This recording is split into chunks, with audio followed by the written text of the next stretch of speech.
À mon tour, monsieur le vice-président, cher Hervé, madame la vice-présidente, monsieur le sénateur, mesdames et messieurs les élus, mesdames et messieurs les présidents de comité de bassin, mesdames aussi, mesdames et messieurs les présidents de comité de bassin, mesdames et messieurs, moi je suis très heureuse évidemment d'être parmi vous. Merci pour l'invitation.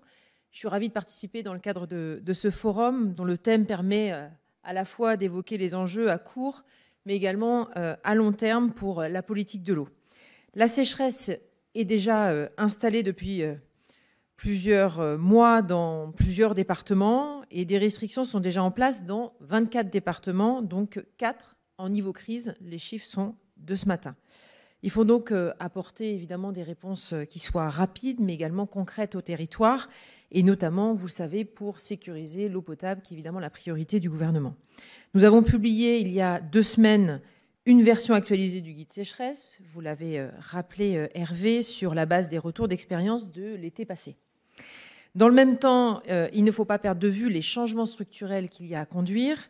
Le changement climatique entraîne des périodes de tension sur la ressource qui vont devenir plus intenses, plus fréquents et vont concerner des territoires jusque-là épargnés. L'été dernier, nous avons déjà été confrontés à une situation inédite et malheureusement, je ne crois pas vous surprendre en vous disant qu'il faut s'y préparer à nouveau. La sécheresse de 2022 a fait prendre conscience au plus grand nombre que l'eau pourrait être notre talon d'Achille. Le plan eau présenté par le président de la République le 30 mars dernier a impulsé une nouvelle dynamique pour la politique de l'eau. Ce plan est le fruit d'une concertation nourrie et large, et les comités de bassin, le comité national de l'eau et les associations de collectivités locales, tous ont été consultés longuement pour pouvoir aboutir à ce plan collectif que je suis très fière de porter pour le gouvernement. 3 axes de travail devront nous guider. Le premier, c'est d'organiser la sobriété. Le second, c'est d'optimiser la disponibilité et également préserver la qualité. Ils sont accompagnés dans le plan eau d'objectifs forts. Le premier, donc je le disais, économiser 10% de nos prélèvements d'ici 2030 en mobilisant tous les acteurs. Cette trajectoire qui porte bien sur l'ensemble des prélèvements, nous allons la décliner concrètement avec une double logique. La logique sectorielle d'une part, mais aussi la logique territoriale d'autre part. Au niveau territorial, les plans d'adaptation au changement climatique des grands bassins versants intégreront des objectifs chiffrés de réduction des prélèvements et préciseront la répartition des volumes par usage. Cette logique, elle sera à décliner dans les SAGE et également les PTGE.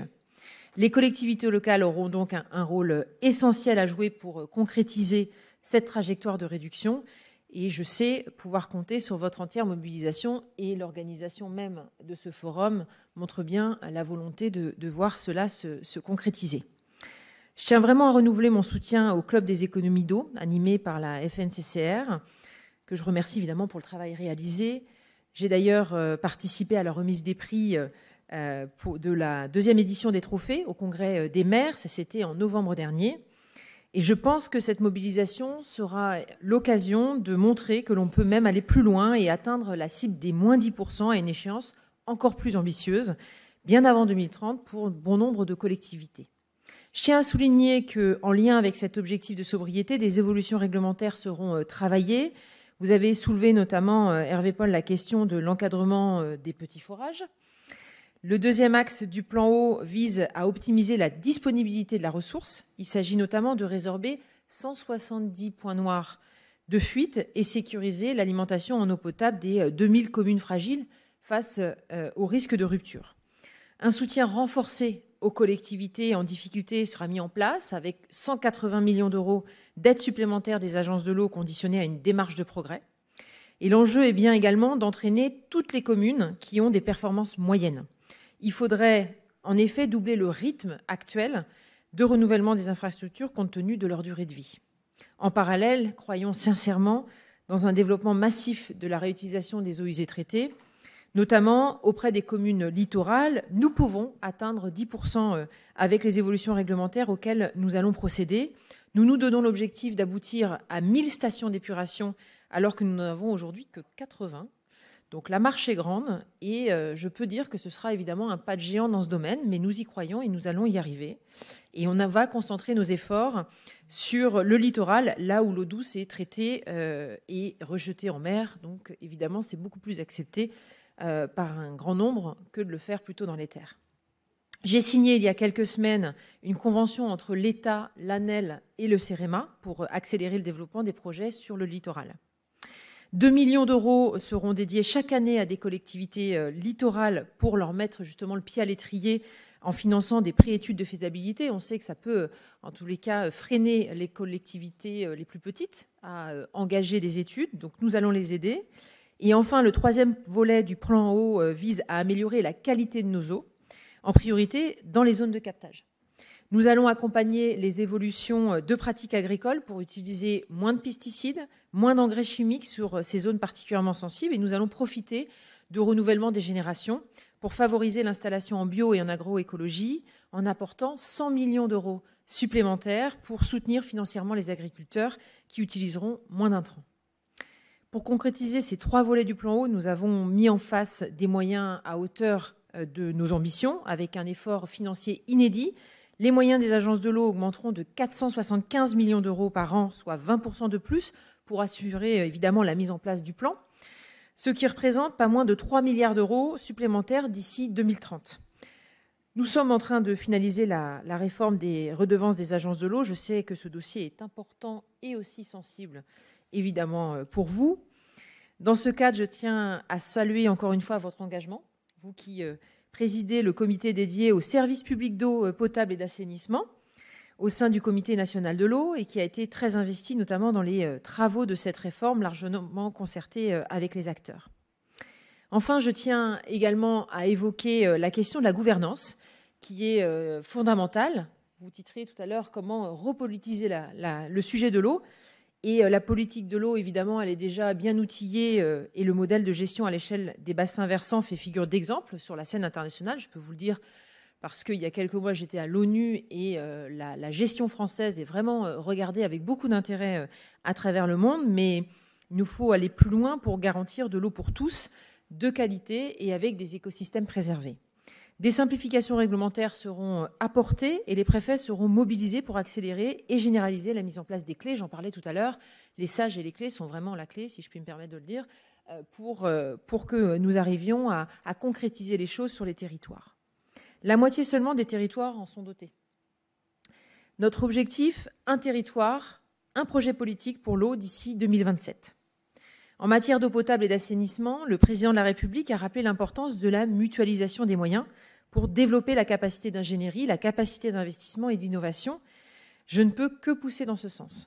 J'étais hier d'ailleurs dans la Creuse, un territoire où les compétences eau sont longtemps restées fragmentées. J'ai pu constater un réel changement de paradigme, une dynamique forcée et portée par les élus locaux pour faire face aux défis que rencontre le territoire, des impacts sévères du changement climatique sur un territoire qui fut autrefois appelé le château d'eau de la France, qui a des retards très significatifs dans l'entretien du patrimoine et un défaut de sécurisation de l'adduction.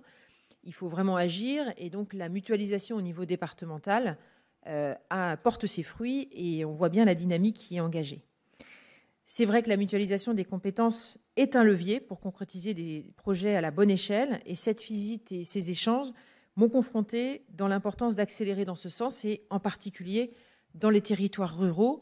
Les préfets accompagneront les collectivités dans ces évolutions.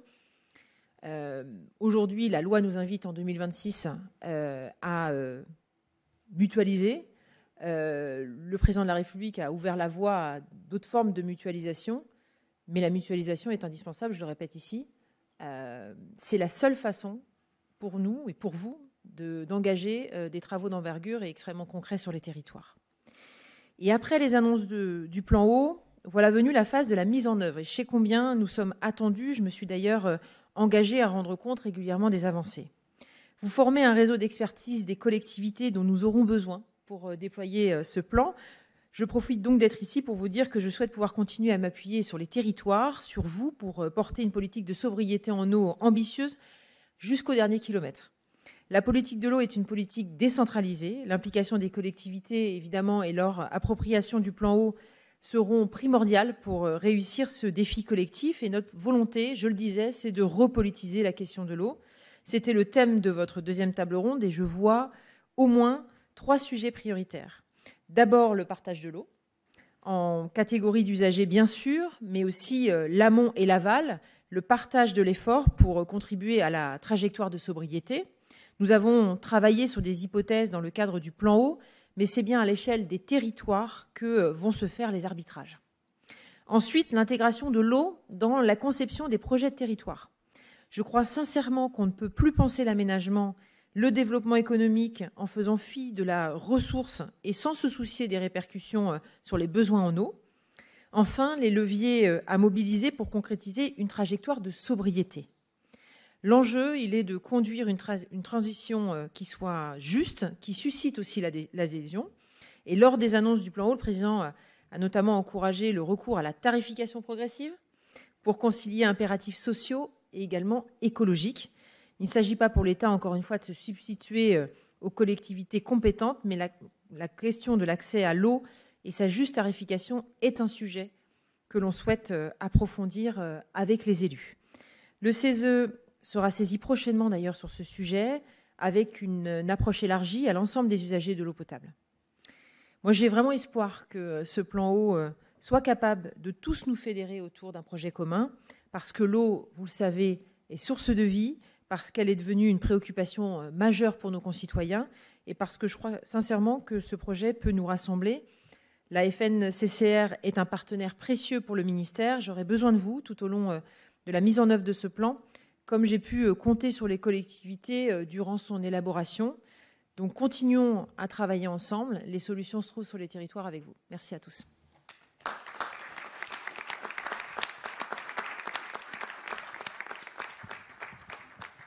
Eh bien, grand merci à vous, Bérangère Couillard, et puis merci à vous, donc, Hervé Paul. Bah oui, c'est-à-dire, effectivement, on l'avait déjà dit, mais enfin, la star d'aujourd'hui et de demain, ça va être l'eau. On l'a dit, c'est-à-dire qu'avant, les désirs de l'homme étaient supérieurs à la réalité, on va dire, du monde. Maintenant, on se rend bien compte qu'avec ce H2O, ça va être ça qui va diriger quand même très fortement demain nos politiques. On n'en est pas encore persuadé, mais peu importe. Donc, une fois de plus, on est face à un boulevard de possibles. Alors, ça va être un monde complètement différent. On change effectivement de monde, mais voilà, vous représentez aussi tout ce que demain va être de positif dans cette affaire. Donc, on va continuer cette affaire-là. Grand merci à vous. Non, bah ça y est, de toute façon, ça a été parole de l'État, donc je vous en prie, je ne pensais pas reprendre la parole, mais enfin bon, c'est pas grave. Et puis en tout cas, merci de vous être déplacés et à très très bientôt. Merci à vous tous.